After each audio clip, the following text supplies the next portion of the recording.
I'm Carl Herman. I'm the Director of Executive Education for the Sales Excellence Institute. I've been with the Institute since 1999, 2005 as a full-time faculty member. Prior to that, I had a 30-year career in technology sales and sales management. And about 2/3 of the way through that 30 years, came here and started teaching. So I've taught most of the classes in the Program for Excellence in Selling and the Sales Excellence Institute, and really enjoy what I'm doing in my executive education role.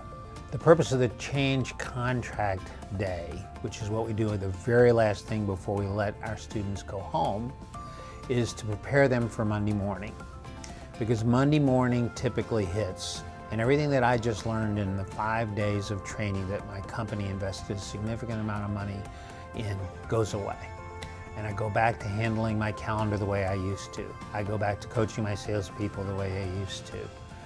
And the things that I learned have less value. We want to make sure that our students get a significant return on investment from spending the time and money to come to our class.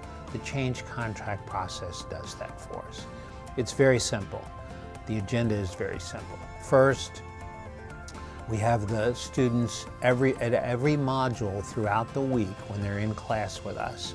At the end of each module, they write down their own takeaways from that module. What did they get out of what they just learned in time management or motivation or hiring that they might want to implement in their world on Monday morning when they get back to work? They do that at the end of each module.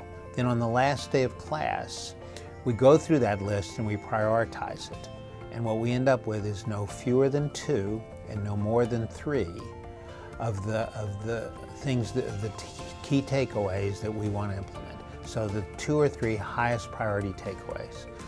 Then the agenda calls for just making SMART goals, specific, measurable, achievable, realistic, and time-based goals for each of those 2 or 3 changes.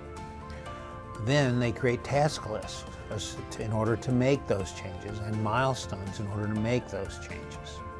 Then they enter all of that into our Salesforce.com change contract database so that they can see what their tasks and goals are, and we can see how they're doing on them. Then we meet one-on-one with each of the students and the relevant faculty member to go over the change contract goals and tasks and projects. And once that's done, the students are finished. Except 2 weeks later, at 15 and 45 days, we have conference calls or email checkups with each of the attendees to make sure that they're achieving what they set out to achieve based on their change contract goals. That is our retention strategy. So the key takeaway is that there is an ROI to sending your people to Sales Excellence Institute training. We ensure that ROI through the change contract process. The change contract process means that we are continually in touch with the participants that attend our class to make sure that they're implementing the changes that they wanted to make.